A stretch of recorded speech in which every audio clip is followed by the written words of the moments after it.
Praise the Lord. Manna ministries Indore की ओर से आप सभी को जय मसीह की। आज जो परमेश्वर के वचन में से कुछ बातों को मैं शेयर करना चाहती हूँ आपके संग। उस संदेश का टाइटल मैंने दिया है हु इज होली स्पिरिट। परमेश्वर का आत्मा, पवित्र आत्मा आखिर कौन है? परमेश्वर जो हमारा त्रिएक परमेश्वर है, पिता, पुत्र और पवित्र आत्मा, इस त्रिएकत्व का तीसरा व्यक्ति पवित्र आत्मा, इसके विषय में हम शायद बहुत कम जानते हैं और कई बार हम उसको सही रीति से समझ नहीं पाते हैं। आज प्रभु ने मेरे मन में यही प्रेरणा दी है कि आप लोगों के संग इस चीज को शेयर करूं कि पवित्र आत्मा कौन है और वो हमसे आखिर क्या चाहता है, कैसे हम उसके साथ काम करें। Because the word of the Lord says, परमेश्वर का वचन कहता है कि वी आर को वर्कर्स इन क्राइस्ट। हम परमेश्वर के सहकर्मी हैं। तो कैसे हमें परमेश्वर के साथ कार्य करना है, हम तभी कर सकते हैं, ये चीज तो तभी समझ सकते हैं जब हम समझें कि आखिर पवित्र आत्मा कौन है। तो सबसे पहली बात जो हमें पवित्र आत्मा के बारे में समझनी है, अपने दिमाग में जिस बात को हमें बड़ा क्लियर करना है, वो ये है कि पवित्र आत्मा स्वयं परमेश्वर है। वो ही सर्वशक्तिमान, ओमनीपोटेंट, ओमनीप्रेजेंट, ओमनीसिएंट गॉड, वो पवित्र आत्मा ही है। हम उसके मूल्य को किसी भी रीति से हम कम नहीं आंक सकते। हमारा परमेश्वर त्रिएक परमेश्वर है, पिता, पुत्र और पवित्र आत्मा। और जब हम बाइबल की पहली किताब को पढ़ते हैं, उत्पत्ति की किताब को जब हम पढ़ते हैं, तो जब हम पहले 3 आयतों को, पहले 3 वर्सेस को जब हम पढ़ते हैं, वहीं हम तीनों को देखते हैं। हम पिता के बारे में भी देखते हैं, पुत्र के बारे में भी देखते हैं, पवित्र आत्मा के बारे में भी देखते हैं। उत्पत्ति पहला अध्याय और उसका पहला पद जब हम देखते हैं तो वहां लिखा है आदि में परमेश्वर ने। तो सबसे पहले परमेश्वर की बात की गई, पिता की बात की गई। परमेश्वर ने आकाश और पृथ्वी की सृष्टि की। और दूसरा पद कहता है और पृथ्वी बेडौल और सुनसान पड़ी थी और गहरे जल के ऊपर अंधियारा था और तथा परमेश्वर का आत्मा जल के ऊपर मंडराता था। तो दूसरी वर्ड्स जो है हमें इंट्रोड्यूस करती है पवित्र आत्मा से। परमेश्वर का आत्मा उस गहरे अंधेरे जल के ऊपर मंडराता था। और जब हम तीसरे आयत को पढ़ते हैं तो वहां लिखा है तब परमेश्वर ने कहा उजियाला हो और उजियाला हो गया। और ये जो उजियाला है ये यीशु है। यीशु कहता है कि जगत की ज्योति मैं हूं। और जब हम यूहन्ना की यूहन्ना के सुसमाचार को पढ़ते हैं तो यूहन्ना का सुसमाचार और उसका पहला अध्याय, उसकी जो पहली वर्स है, वहां पर भी यूहन्ना इसी रीति से कहता है कि आदि में वचन था, वचन परमेश्वर के साथ था और वचन परमेश्वर था। यही आदि में परमेश्वर के साथ था और सब कुछ उसी के द्वारा उत्पन्न हुआ और जो कुछ उत्पन्न हुआ उसमें से कोई भी वस्तु उसके बिना न हुई। उसमें जीवन था और वो जीवन मनुष्यों की ज्योति थी। और आगे इसी अध्याय में 14 पद में यूहन्ना कहता है और वचन देहधारी हुआ और अनुग्रह और सच्चाई से परिपूर्ण होकर हमारे बीच में डेरा किया और हमने उसकी ऐसी महिमा देखी जैसे पिता के एकलौते की महिमा।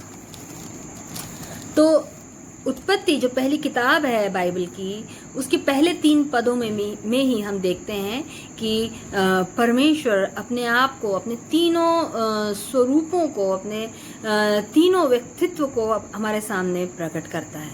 परमेश्वर पिता, पवित्र आत्मा और पुत्र जो कि यीशु है, जो कि परमेश्वर का वचन है, जो कि मनुष्यों का जीवन और मनुष्यों की ज्योति है।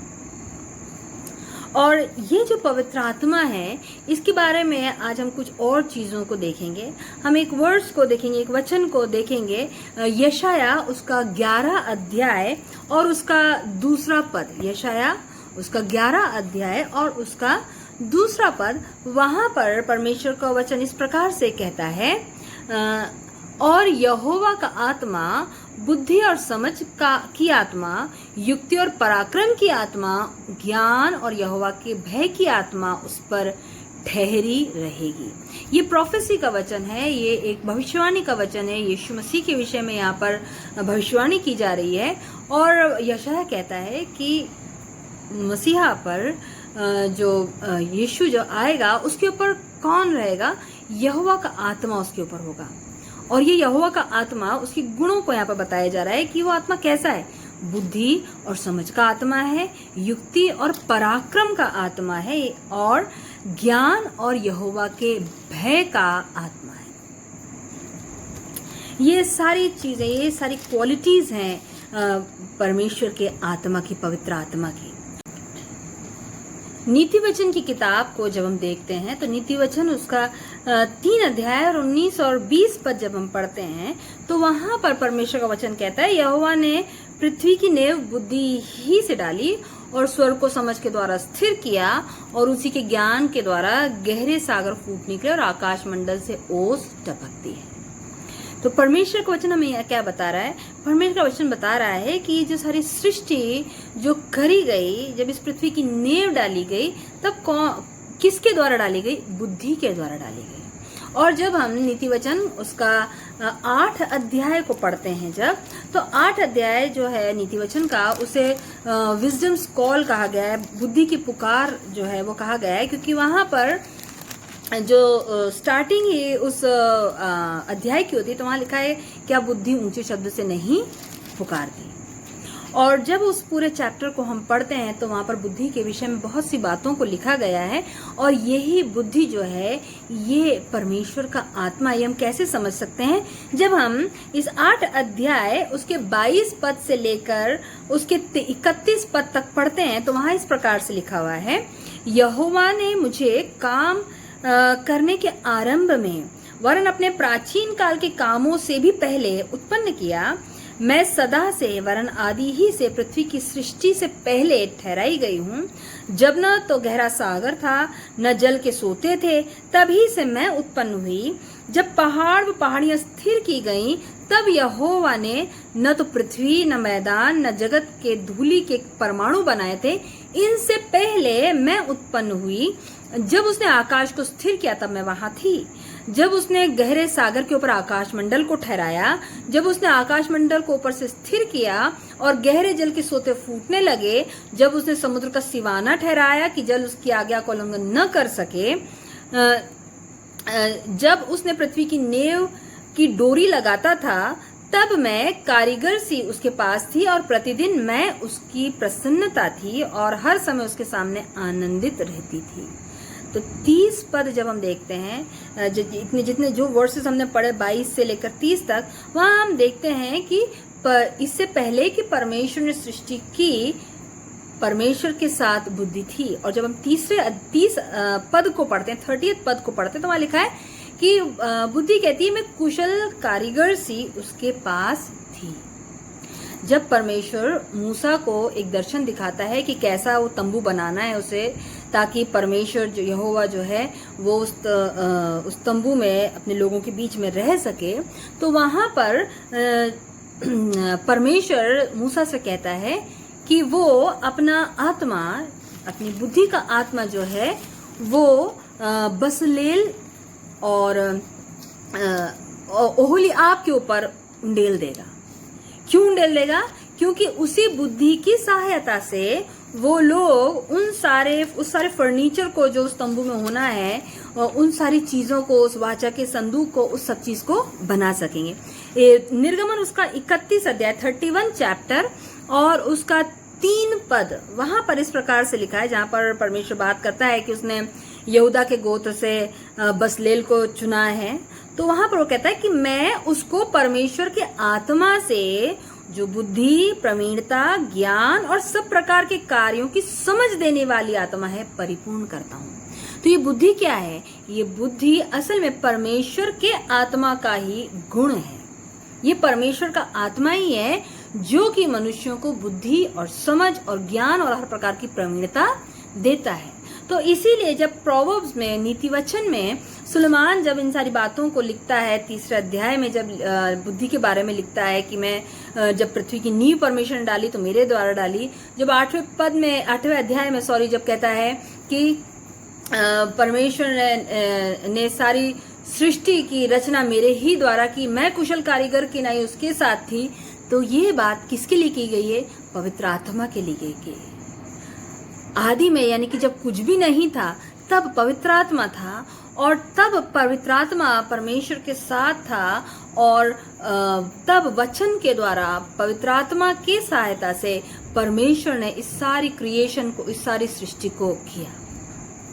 तो ये तो हमें पता चला कि पवित्र आत्मा जो है ये कोई अभी नया कोई कॉन्सेप्ट नहीं आ गया है यीशु मसीह के जाने के बाद, परंतु ये पवित्र आत्मा शुरुआत से, इससे पहले की सारी सृष्टि की रचना की जाती था। ये अनादि परमेश्वर है जो कि शुरुआत से है। पिता, पुत्र और पवित्र आत्मा तीनों शुरुआत से हैं। इसीलिए जब यीशु से फरीसी बात करते हैं तो यीशु मसीह जो है उनसे जब कहते हैं कि इससे पहले कि अब्राहम था, इससे पहले कि मूसा था, मैं हूं, है ना, यानी कि मैं पहले से हूं। प्रकाशित वाक्य में यीशु कहता है I am the alpha and omega, आदि और अंत मैं हूं। तो ये केवल यीशु के लिए नहीं है, ये यीशु, पिता और पवित्र आत्मा तीनों के लिए है कि वो आदि और अंत दोनों है, यानी वो शुरुआत से, वो इटर्निटी से हैं और इटर्निटी तक वो रहेंगे। बाकी जितनी चीजें हम हमारे आंखों के आगे देखते हैं, जो क्रिएटेड चीजें हैं, वो उनका अंत हो जाएगा, वो खत्म हो जाएंगी, परंतु परमेश्वर का न कोई आदि है न उसका कोई अंत है। और ये पवित्र आत्मा जिसकी हम बात कर रहे हैं, ये भी वही परमेश्वर है, इटर्नल गॉड है। तो ये पवित्र आत्मा आखिर हमसे क्या चाहता है और कैसे हमें पवित्र आत्मा के साथ कार्य को करना है, इसको समझने के लिए हम देखते हैं यीशु मसीह जो हैं वो पवित्र आत्मा के बारे में क्या कहते हैं। यीशु मसीह जब क्रूसिफाई किए जाने वाले थे, क्रूस पर चढ़ाए जाने वाले थे, उससे पहले वो चेलों के संग बैठ के बातचीत करते हैं और अपने आने के वाले समय में क्या क्या चीजें घटने वाली हैं, और जब वो उनसे अलग हो जाएंगे, वो चले जाएंगे उनको छोड़कर, तब किस रीति से इन चेलों को आगे काम करना है, वो सारी चीजें यीशु उनको पहले से ही बताते हैं। और यीशु मसीह यूहन्ना उसके 14 अध्याय में जो है बड़े डिस्क्रिप्टिव तरीके से पवित्र आत्मा के बारे में अपने चेलों को शिक्षा देते हैं। यूहन्ना 14 अध्याय और उसके 16 पद से आगे हम जब पढ़ते हैं, 16, 17 और 18 पद, तो वहां पर परमेश्वर का वचन इस प्रकार से कहता है, और मैं पिता से विनती करूंगा कि वह तुम्हें एक और सहायक देगा कि वह सर्वदा तुम्हारे साथ रहे, अर्थात सत्य का आत्मा जिसे संसार ग्रहण नहीं कर सकता, क्योंकि वह उसे न देखता है न उसे जानता है। तुम उसे जानते हो क्योंकि वह तुम्हारे साथ रहता है और वह तुम में होगा। मैं तुम्हें अनाथ न छोड़ूंगा, मैं तुम्हारे पास आता हूँ। जब हम 17 पद के आखिरी हिस्से को पढ़ते हैं और 18 पद को पढ़ते हैं तो वहां क्या लिखा है? वहां लिखा हुआ है कि वह तुम में, तुम्हारे साथ रहता है और वो तुम में होगा। मैं तुम्हें अनाथ न छोड़ूंगा, मैं तुम्हारे पास आता हूँ। यीशु मसीह पवित्र आत्मा में होकर हमारे पास आ गया। तो जब हम इन 3 आयतों को पढ़ते हैं, 16, 17 और 18, तो वहां पर जो शब्द यीशु इस्तेमाल करते हैं पवित्र आत्मा के विषय में, वो शब्द है, पहला वो कहते हैं 16 पद में कहते हैं कि वह मैं पिता से विनती करूंगा और वो तुम्हें एक और सहायक देगा। जब हम इंग्लिश बाइबल को पढ़ते हैं तो वहां पर वर्ड आया है कि he will give you one more counsellor. ठीक है, वहां पर शब्द आया है काउंसलर, और काउंसलर का काम क्या होता है? काउंसिल देना। ठीक है, और जब हमने अभी थोड़ी देर पहले यशाया उसका 11 अध्याय 2 पद को पढ़ा, तो वहां पर पवित्र आत्मा के बारे में जब लिखा गया है तो वहां लिखा हुआ गया है कि वो युक्ति और पराक्रम का आत्मा है, the spirit of council and power. तो काउंसिल देने का काम किसका है? काउंसलर का काम है। और ये काउंसलर कौन है? ये पवित्र आत्मा है। और उसके बाद जब हम आगे वचन को पढ़ते हैं, 17 अध्याय पढ़ते हैं, तो वहां लिखा है ये सत्य का आत्मा है, is the spirit of truth. ये सत्य का आत्मा है।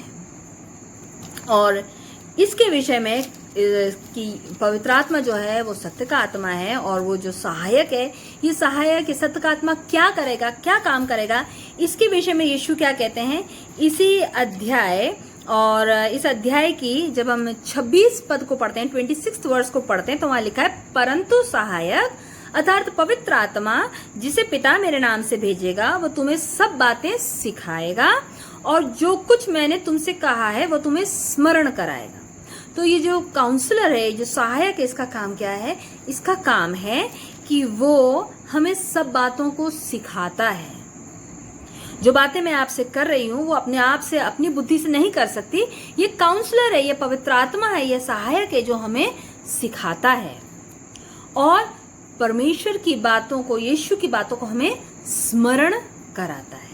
जब हम 15 अध्याय को देखते हैं, 15 अध्याय और उसके हम 26 पद को देखते हैं, 15 अध्याय के 26 पद को, तो वहां पर देखिए इस प्रकार से लिखा है, परंतु जब वो सहायक आएगा जिससे मैं तुम्हारे पास पिता की ओर से भेजूंगा, अर्थात सत्य का आत्मा जो पिता की ओर से निकलता है, तो वो मेरी गवाही देगा।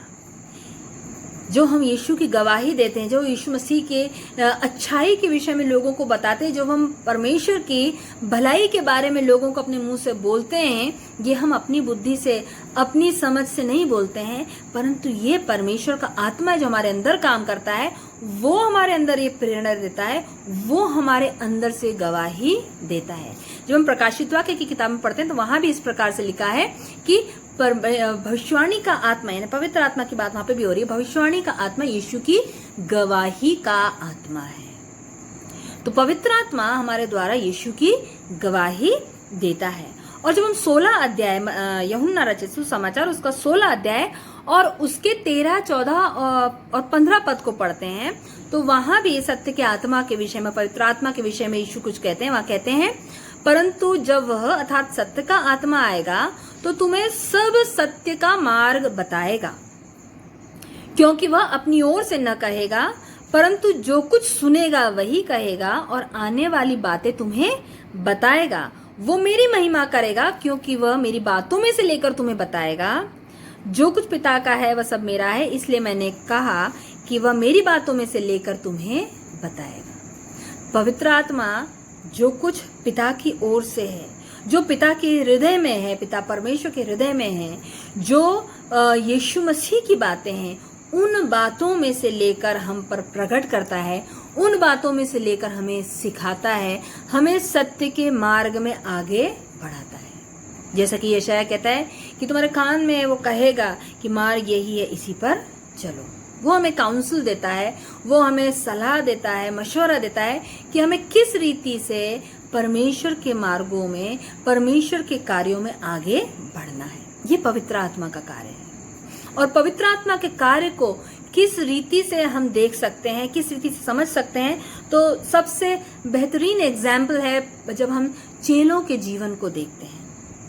जब यीशु मसीह को पकड़ लिया गया, यीशु मसीह को जब रोमी सैनिक जब कैद करके ले गए, तो सारे चेले यीशु को छोड़कर भाग गए।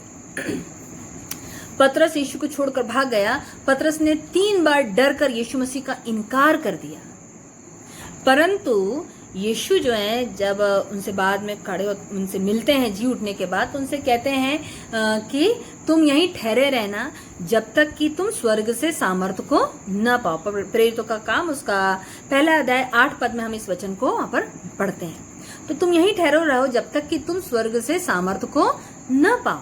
और जब स्वर्ग से सामर्थ यानी पवित्र आत्मा जब इन चेलों पर उतरा, उसके बाद क्या हुआ? ये जो चेले डरे हुए थे, जो यीशु को छोड़कर भाग गए थे, पतरस जो 3 बार यीशु का इनकार कर चुका था, जब उसके ऊपर ये स्पिरिट ऑफ पावर जो यशाया में हमने पढ़ा 11 अध्याय और उसके दूसरे पद में कि वो युक्ति और पराक्रम का आत्मा, इंग्लिश बाइबल कहती है spirit of council end of power. तो ये जब पावर का आत्मा, सामर्थ्य का आत्मा, पवित्र आत्मा जब इनके ऊपर उतरा, तो यही पतरस जो डर कर भाग गया था, डर कर यीशु का इनकार कर दिया था, सामर्थ्य से भर गया, निडर हो गया और मंदिर में जाकर सारी भीड़ के सामने खड़ा होकर कहता है कि जिसे तुमने अधर्मियों के हाथों सौंप कर मरवा डाला। बड़े बोल्डली, बड़े निर्भीकता के संग वो खड़े होकर उन पर दोष लगा देता है यहूदियों पर कि तुमने उसे अधर्मियों के हाथों सौंप दिया, तुमने उसे मरवा डाला, वही तुम्हारा उद्धार करता है, उसी पर विश्वास करने से तुम उद्धार पा सकते हो। ये परमेश्वर के आत्मा का कार्य है, क्योंकि वो हमें सामर्थ्य से भर देता है, क्योंकि वो खुद सामर्थ है। जब हम आगे जब हम प्रेरितों के काम को पढ़ते हैं तो हम देखते हैं कि यही चेले जब इस पवित्र आत्मा से भर जाते हैं तब ये पवित्र आत्मा इनके द्वारा से काम करने लग जाता है। ठीक जैसे पवित्र आत्मा यीशु के द्वारा होकर काम कर रहा था कि यीशु के द्वारा वो 4 दिन के मुर्दे लाजर को जिला रहा था, वो जो जन्म के अंधे थे उनकी आंखों को खोल रहा था, जो कोढ़ से ग्रस्त थे उनके कोढ़ को चंगा कर रहा था, उनको अच्छा कर रहा था, उसी रीति से पवित्र आत्मा अब इन चेलों के द्वारा काम करने लग जाता है, इन प्रेरितों के द्वारा काम करने लग जाता है कि अब ये जो प्रेरित हैं जब ये चलते फिरते इनकी छाया पड़ने से लोग अच्छे हो जाते हैं।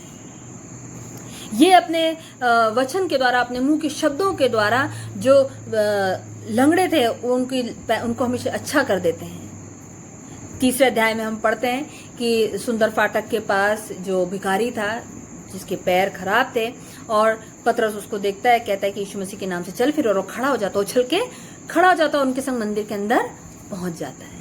ये पवित्र आत्मा, द मास्टर क्राफ्ट्समैन ना, जो कुशल कारीगर, जो जब पृथ्वी की नींव डाली जा रही थी तब परमेश्वर के साथ काम कर रहा था, वही पवित्र आत्मा इन प्रेरितों के द्वारा, इन चेलों के द्वारा काम करने लग गया। और जब इनके द्वारा काम करने लग गया तो जो यीशु ने कहा था वो बातें पूरी होने लगी। यीशु ने कहा था कि जो मुझ पे विश्वास करेगा वो ये सारे काम करेगा जो मैं करता हूँ, वरन इनसे भी बड़े काम करेगा। कैसे करेगा? क्योंकि करने वाले वो नहीं है, उनके अंदर जो आकर रहने लग जाएगा, उनके अंदर जो आके बस जाएगा पवित्र आत्मा, वो उनके द्वारा से काम करेगा, वो उनके अंदर से रहकर काम करेगा। और वो हम इन सारे चेलों के जीवन में से होता हुआ देखते हैं। ये पवित्र आत्मा जो है, ये पवित्र आत्मा सर्वशक्तिमान परमेश्वर है। परमेश्वर जिसके बारे में कहा गया है कि वो भस्म करने वाली आग है, ये भस्म करने वाली आग पवित्र आत्मा है।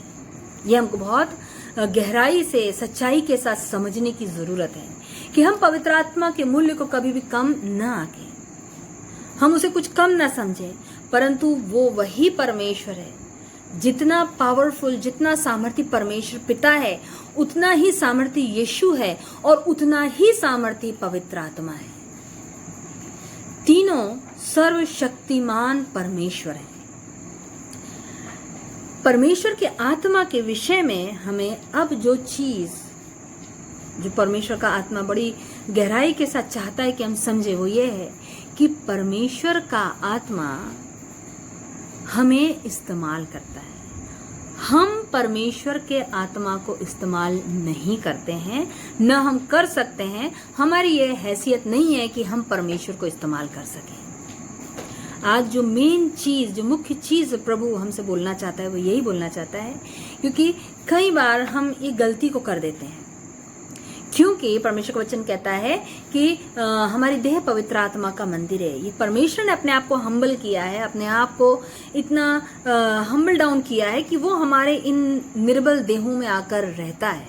इसका मतलब ये नहीं है कि हम उसे इस्तेमाल करेंगे या हम उसे इस्तेमाल कर सकते हैं, परंतु वो हमारे अंदर आके इसीलिए रहता है क्योंकि वो हमें इस्तेमाल करता है यीशु की महिमा को प्रकट करने के लिए, परमेश्वर की महिमा को प्रकट करने के लिए। और ये गलती बहुत बार मसीह करते हैं कि वो परमेश्वर को इस्तेमाल करने की कोशिश करते हैं। कैसे इस्तेमाल करने की कोशिश करते हैं कि कोई प्रभु के दास होते हैं तो उनसे जानने की कोशिश करते हैं कि भैया आप प्रेयर करके बताइए कि क्या होगा, प्रेयर करके बताइए कि हमें आने वाले समय में हमारे संग क्या होगा, हमारे बच्चों का क्या होगा, तो हम ये हमारे बिजनेस में क्या होगा। जैसे कि पवित्र आत्मा जो है वो कोई ज्योतिषी हो गया कि जिसके पास आप जाके हाथ बता के कहने लगे कि भाई बताओ कि मेरे आने वाले कुछ साल में मेरे जीवन में क्या होने वाला है, कब मेरी शादी होगी, कब मेरे बच्चे होंगे, मेरे बच्चों के जीवन कब सेटल हो जाएंगे, कब उनकी शादी ब्याह हो जाएगी। ये पवित्र आत्मा नहीं है, हम गलत समझ रहे हैं। परमेश्वर का आत्मा हमें इस्तेमाल करता है, हम पवित्र आत्मा का इस्तेमाल नहीं कर सकते हैं। यही गलती शाऊल ने की थी कि वो परमेश्वर को इस्तेमाल करने की कोशिश करने लगे। उसको शाऊल को शमूएल ने कहा था कि जब उसको लड़ने के लिए खड़े होना था, लड़ना था फलिश्तियों से, तब शमूएल ने उससे कहा था कि 7 दिन तक ठहरे रहना, 7वें दिन मैं आऊंगा, मैं बलिदान चढ़ाऊंगा, तब तुम लड़ाई के लिए जाना। और शाऊल जो है 7 दिन तक इंतजार करता रहा और वहां पर जो बड़ी सेना थी उसको देखकर सारे सैनिक जो है घबरा गए और छोड़कर इधर उधर भागने लग गए। और शाऊल को लगा कि ऐसा नहीं हो कि सारे सैनिक छोड़कर चले जाए, युद्ध कैसे लड़ूंगा। और उसने बोला कि शायद अब 7वां दिन भी हो गया, अभी तक शमूएल नहीं आया है। उसने खुद ही बलिदान चढ़ा दिया, जबकि बलिदान चढ़ाने का काम उसका नहीं था। बलिदान का चढ़ाने का काम शमूएल का था, जो कि परमेश्वर का याजक था, जो कि परमेश्वर का चुनावा भविष्यवक्ता था, उसका काम था। और उसने उस काम को अपने हाथ में ले लिया, मैं कर दूंगा खुद ही। और परमेश्वर क्या कहता है, जब शमूएल आता है तो कहता है तूने इतनी जल्दी आखिर क्यों करी? क्योंकि तूने परमेश्वर की इच्छा को तुच्छ जाना है, इसलिए परमेश्वर ने भी तुझे राजा होने से तुच्छ जान लिया है। और अब परमेश्वर ने एक दूसरे मनुष्य को चुन लिया है जो उसके मन के अनुसार है। आप परमेश्वर को कभी इस्तेमाल नहीं कर सकते। जब एक समय आया जब शमूएल भी नहीं रहा, शमूएल की भी मृत्यु हो गई, तब जब लड़ाई पर जाना था तब फिर शाऊल ने यही गलती करी। वो पहुंच गया भूत सिद्धि करने वाली स्त्री के पास पूछने के लिए कि क्या मैं लड़ाई लड़ूं कि नहीं लड़ूं, मैं जीतूंगा कि नहीं जीतूंगा। जिन भूत सिद्धि करने वालों को उसने खुद पूरे इजराइल में से नष्ट करवा दिया था, वो खुद ही एक भूत सिद्धि करने वाले के पास पहुंच जाता है जानने के लिए। क्या जानने के लिए? परमेश्वर की इच्छा जानने के लिए। हम परमेश्वर को कभी इस्तेमाल नहीं कर सकते, परमेश्वर हमें इस्तेमाल करता है। एक और गलती जो बिल्कुल ऐसा ही है जैसे हम परमेश्वर को इस्तेमाल कर रहे हैं, परमेश्वर को यूज कर रहे हैं, जो हम मसीहियों के जीवन में देखते हैं, वो ये है कि कई बार हम लोग जो मसीही लोग हैं, हम लोग जो प्रभु के दास होते हैं, उनको दान देते हैं, उन्हें हम ऑफरिंग्स देते हैं। और जब हम किसी परमेश्वर के दास को ऑफरिंग देते हैं तो कई बार लोगों का माइंडसेट ऐसा हो जाता है कि भाई हमने तो बहुत ज्यादा दान दिया है, तो हमारी जैसे अथॉरिटी हो गई है इस व्यक्ति के ऊपर, अब तुम हमारे लिए प्रार्थना करो, हमारे लिए अच्छी अच्छी बातों को कहो, हमारे लिए अच्छी अच्छी भविष्यवाणियों को करो। जब तक आप अच्छी बातें करोगे तब तक आप बहुत अच्छे प्रॉफिट हो, आप बहुत अच्छे पास्टर हो। पर जैसे ही आप कोई ऐसी बात को कहते हैं जो कि हमारे कानों के खुजली के मिटाने लायक नहीं है, यानी हमारे को जो एक्सेप्टेबल नहीं है, तो वैसे ही वो व्यक्ति, वो पास्टर बुरा हो जाता है। हम परमेश्वर को इस्तेमाल करने की कोशिश कर रहे हैं, क्योंकि कोई भी परमेश्वर का दास अपने मन मर्जी से कुछ नहीं बोल सकता। वचन कहता है कि भक्त जन परमेश्वर के आत्मा के द्वारा उभारे जाकर बोलते हैं। अगर कोई व्यक्ति सच में प्रोफेसी कर रहा है तो पवित्र आत्मा के द्वारा, परमेश्वर के आत्मा के द्वारा उभारे जाकर ही बातों को कहेगा और वही बातें पूरी होंगी।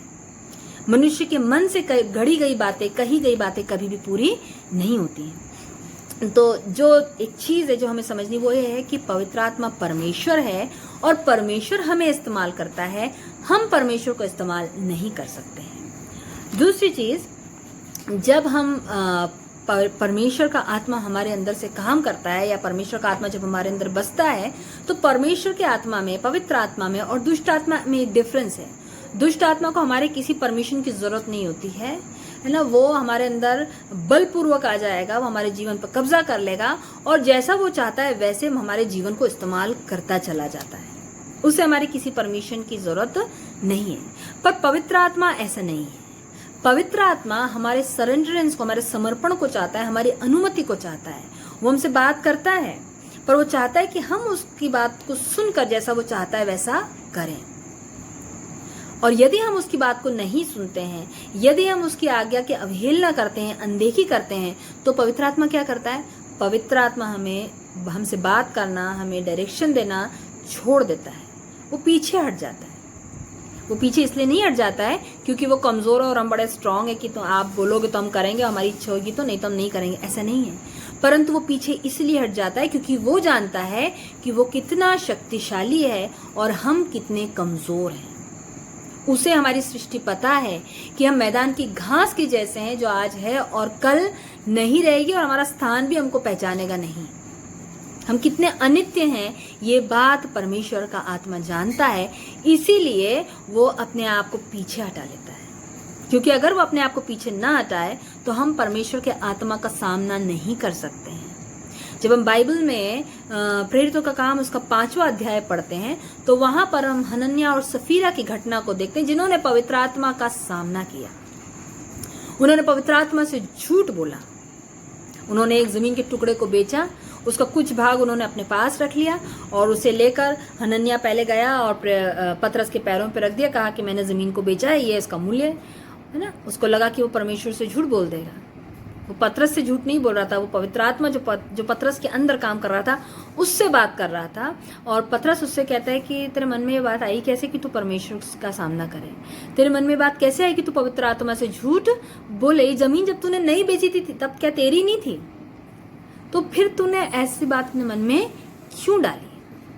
और हम आगे पढ़ते हैं कि वो उसी घड़ी जो है मर गया। उसको गाड़ने के लिए लेके जा ही रहे थे, इतने में सफीरा आती है और पतरस उससे पूछता है, सफीरा भी यही बोलती कि हाँ इतने में बेची थी हमने ज़मीन। वो कहता है कि तुम दोनों ने क्यों परमेश्वर की आत्मा से झूठ बोलने के लिए एका किया है? तेरे पति को गाड़ने वाले अभी दरवाजे पे ही हैं और तुझको भी ले जाएंगे। और सफीरा भी वहीं मर जाती है। परमेश्वर के आत्मा का सामना करने का नतीजा,